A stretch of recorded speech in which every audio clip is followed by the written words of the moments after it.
Hi friends, எப்படி இருக்கீங்க? இன்றைக்கி மார்க்கெட் எப்படி இருந்துச்சு? நல்லா ஏற்றி விட்டதெல்லாம் இறக்கிட்டாங்களா? புஷ்ஷுன்னு போயிடுச்சு. ஓகே, ஸோ அது ஹெச்டிஎஃப்சி ட்வின்ஸ்னால் வந்த நிறைய பிரச்சனை.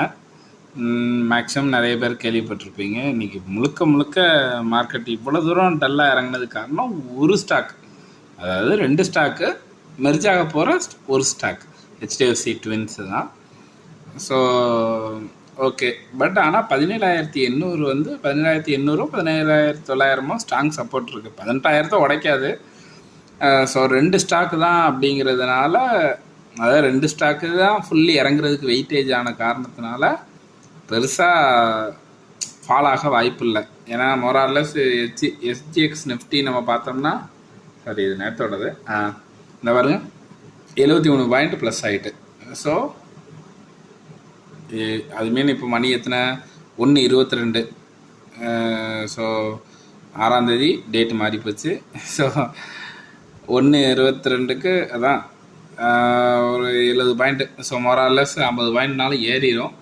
ஸோ அதை பற்றி ஒன்றும் பிரச்சனை இல்லை. ஏன்னா ரொம்ப ஸ்டாக் ஸ்பெசிஃபிக்காக மார்க்கெட் இறங்குனதுனால ஓகே, நோ இஷ்யூ. மறுபடியும் ரீகெயின் ஆயிரும். 18,000 சரியான ஸ்ட்ராங் சப்போர்ட். இன்னும் கரெக்டாக சொன்னோம் அப்படின்னா 17,800, அது கீழே இறங்காது. அந்த தைரியத்தில் தான் 17,500 நான் வந்து இன்னொரு லாட் செல் பண்ணி வச்சுருக்கேன். ஐ மீன் இன்னொரு லாட்னா ஏற்கனவே என்னோடய வீடியோ தொடர்ந்து ஃபாலோ பண்ணுறவங்களுக்கு தெரிஞ்சிருக்கும். ஸோ இது 150ன்னு வரணும், நான் கூட ஒரு லாட் 200ன்னு வச்சுருக்கேன். ஸோ அது காரணம் வந்து மார்க்கெட் 17,800 கீழே இறங்காது அப்படின்னு நான் நம்புகிறேன். அட்லீஸ்ட் ஜூன் எக்ஸ்பைரி முடியனாலும். ஸோ ஆஸ் யூஷுவல் என்னோடய பொசிஷனில் எந்த சேஞ்சஸும் இல்லை, ஒரு பிரச்சனையும் இல்லை. ஸோ அந்த 2000லேருந்து ஒரு 1000க்குள்ளே ஏறி இறங்கிட்டே இருக்குது. ஸோ இது எவ்வளோ புக் ஆகிருக்கு, அதாவது கொஞ்சம் மாறி இருக்கும் இல்லையா? அந்த 3.25 to 3 பொசிஷன் கொஞ்சம் மாறி இருக்கும். ஸோ எவ்வளோ மாறி இருக்குன்னு பார்ப்போம். Okay, so 1.34. ஓகே, இப்போ என்ன எனக்கு நல்லது நடந்துகிட்ருக்கு அப்படின்னா, ரொம்ப ஒரு கடைசி 4 நாளாக பொசிஷன் 500 ரூபாய்க்கு வரும், 1,000-2,000 ரூபா பக்கத்தில் வரும், மறுபடியும் 500 ரூபாய்க்கு வரும், மறுபடியும் 2,000 ரூபாய்க்கு வரும். இது உங்களுக்கு கொஞ்சம் அபத்தமாக தெரியலாம். ஆனால் நல்லா பாருங்கள், நான் டைம் டிகே யூஸ் பண்ணிகிட்ருக்கேன், அதாவது நாளை கடத்திகிட்ருக்கேன். ஸோ எக்ஸ்பைரி நெருங்க இந்த ப்ரீமியம் எல்லாமே 0 ஆகணும். இது 0 ஆகணும், பி இதுவும் 0 ஆகணும், இதுவும் 0 ஆகணும். இன்கேஸ் 18,000 மார்க்கெட் இருந்துச்சுன்னா.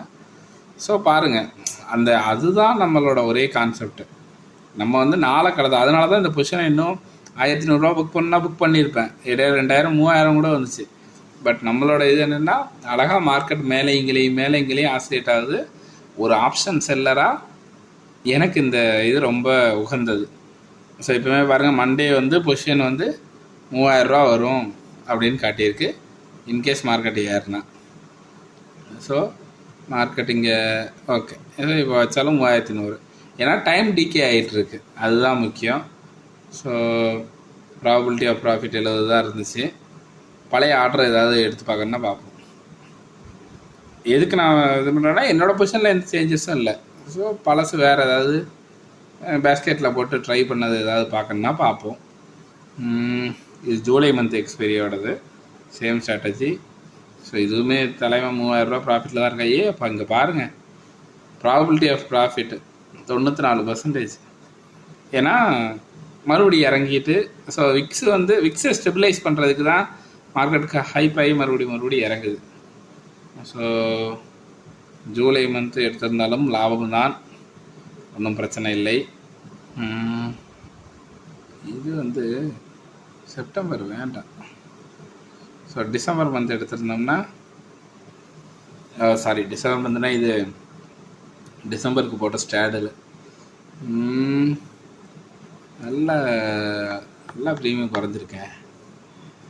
ஸோ பாருங்கள், இந்த 30,000 ப்ராஃபிட்டு இந்த மாதிரி பைசா இருந்துச்சுன்னா இந்த மாதிரி லாங் டேர்மில் எடுத்து விட்டு நம்ம சத்தம் கட்டாமல் இருக்கலாம்ப்பா. கிட்டத்தட்ட இதுக்கு மார்ஜினே எவ்வளோ தேவைப்படுது பார்த்தீங்களா? மார்ஜினே வெறும் 50,000 தான். வெறும் 50,000 தான் ஃபைனல் மார்ஜின். 50,000 இருந்துச்சுன்னா அழகாக இது பண்ணலாம், எடுத்துருக்கலாம். என்னென்னா இது ஜனவரி பொசிஷன், ஆக்சுவலி ஜனவரியில் எடுத்தேன், டிசம்பர் கணக்கு தூக்கம் வந்துட்டு. ஓகே. இந்த ஜனவரி 21, 2023 எடுத்தேன். ட்ரை பண்ணி பார்த்தேன். ஸோ அதனால தான், மற்றபடி ஒன்றும் இல்லை. ஸோ இன்றைக்கும் நோ சேஞ்சஸ். ஆக்சுவலி அதுதான் மறுபடியும் உருட்டிகிட்ருக்கேன். சேஞ்சஸ் எதுவும் இல்லை, சேஞ்சஸ் எதுவும் பண்ணலை. பட் டைமை டிகே பண்ணிகிட்ருக்கேன். கொஞ்சம் ஏதாவது ஒரு நாள் கொஞ்சம் நல்ல ப்ராஃபிட் வந்துச்சுன்னா புக் பண்ணி எடுத்துருவேன். மோரல்லஸ் மார்க்கெட் நமக்கு சாதகமாக தான் போயிட்டுருக்கு. அப்படியே மெல்ல மெல்ல போயிட்டுருக்கட்டும், பார்த்துக்கணும். இந்த மாதம் உங்களுக்கு அட்ஜஸ்ட்மெண்ட்டே காமிக்க முடியலப்பா. சில மாதம்லாம் ஏறும் இறங்கும். இப்போ அன்றைக்கெலாம் ஏறச்சொல்ல எனக்கு நம்பிக்கை இருந்துச்சு, இப்போ இறங்கிரும் அப்படின்னு. ஏன்னா 18,300 மார்க்கெட் தாண்டாது. ஸோ இறங்கிரும்னு நினச்சேன். ஒரே நாளில் எப்படி இறங்கும்னு நான் எதிர்பார்க்கல. பார்க்கலாம். So that's all for that. வேறு எதுவும் டவுட்ஸ்னால் கமெண்ட் பண்ணுங்கள். வேறு எதாவது கேட்கறனாலும் கேளுங்க. இது கமெண்ட் பண்ணுங்கள், நான் மெசேஜ் அனுப்புகிறேன். ஓகே ஃப்ரெண்ட்ஸ், பாய்.